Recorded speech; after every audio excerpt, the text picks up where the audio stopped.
আজ বৃহস্পতিবার 12ই কার্তিক 2025 সালের 30শে অক্টোবর। মেষ রাশি, মেষ লগ্ন, এরিস সাইনের জাতক জাতিকাদের আজকের দিনটি কিন্তু এক প্রকার বেশ কাটতে চলেছে।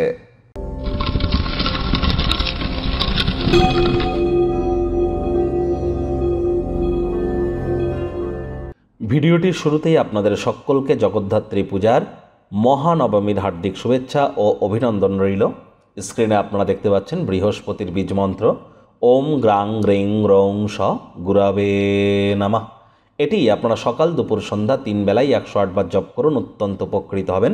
হলুদ রঙের বস্তু বস্ত্র সামগ্রীর প্রয়োগ বেশি করুন। হলুদ রঙের বস্তু বস্ত্র সামগ্রী হতদরিদ্র গরিবদের মধ্যে ডোনেট করুন, দান করুন।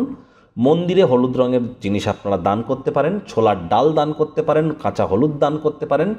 আজ স্নানের জলে একটু কাঁচা হলুদ দিয়েও স্নান আপনারা করতে পারেন। যারা দীক্ষা নেননি ইমিডিয়েট দীক্ষা গ্রহণ করুন।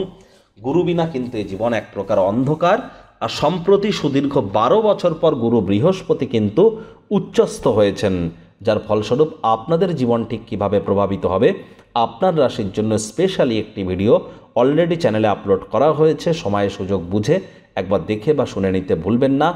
এব মুক্তা ঋষিকেশ গুড়া কেশ পরম তপ। গুরু বিনা জন্মগুরু, শিক্ষাগুরু, দীক্ষাগুরু, এই 3 গুরুর প্রাপ্তিতেই আমাদের জীবন ধন্য ধন্য হয়ে ওঠে। ভাগ্য মিটার আজ আপনাদের বলছে 7.5 আউট অফ 10। ভাগ্য আপনাদের অনুকূলেই থাকবে। তবে প্রেম, দাম্পত্য এই 2 ব্যাপারেই আপনাদেরকে একটু সাবধানতা অবলম্বন করেই চলতে হবে। আজ ছবি আঁকা, নাচ গান, নাটক, কবিতা, আবৃত্তি, অভিনয়, ক্রিয়েটিভ সেক্টরের সাথে যারা যুক্ত আছেন তারা 100% লাভান্বিত হবেন এবং মানসিকভাবেও আপনারা চাপমুক্ত থাকবেন। আজ আয় ইনকামও আপনাদের বাড়বে। নতুন উদ্যোগ পরিকল্পনার পাশাপাশি নতুন নির্মাণ কার্যের শুরুয়াত আজ করা যেতেই পারে।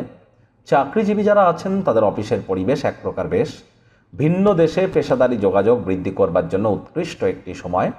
আজ আপনার ব্যক্তিত্ব এমনই থাকবে যে বেশি লোকজনের সাথে দেখা সাক্ষাৎ করতে আপনি বিরক্ত অনুভব করবেন। নিজের জন্য সময় বার করতে চাইবেন, পেয়েও যাবেন। এই সময়টিতে ব্যক্তিত্বের মূল্যায়ন করে আপনারা কাটান।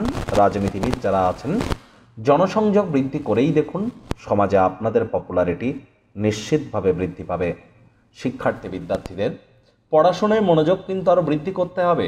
উচ্চশিক্ষার জন্য যারা বিদেশ যাত্রার কথা ভাবছিলেন, ভাগ্যদেবী কিন্তু আজ আপনাদের পক্ষে নেই। সন্তান সন্ততি থেকে থাকলে তাদের দিকে সজাগ দৃষ্টি বজায় রাখুন। হাউস ওয়াইফ যারা আছেন দিনের শুরুটা তাড়াতাড়ি করুন। প্রেমিক প্রেমিকা, স্বামী স্ত্রী উভয়ের ক্ষেত্রেই বলবো আজ রূঢ় বাক্যের প্রয়োগ, অশ্লীল ব্যবহার যেন করবেন না। তৃতীয় কোনো ব্যক্তিকে ভুলেও সম্পর্কের মধ্যে যেন প্রবেশ করতে দেবেন না। সম্পর্কের দুর্বলতা কিন্তু আপনাদের বেড়ে যেতে পারে। আজ আপনাদের উচিত ওয়েট অ্যান্ড ওয়াচ পলিসি গ্রহণ করে চলা। পরিবার পরিজন, নিকটে স্থানীয় ব্যক্তিবর্গ, বন্ধু স্বজন সকলের সাথে ভাব ভালোবাসা বাড়বে। গৃহে উৎসবের বাতাবরণ তৈরি হতেই পারে। নীরব দর্শক হয়ে দাঁড়িয়ে না থেকে আগেও বলেছি অংশগ্রহণ করুন। আপনারা আজ মাত্রা অতিরিক্ত প্রত্যাশা চাহিদা কিন্তু হতাশার কারণ হতে পারে।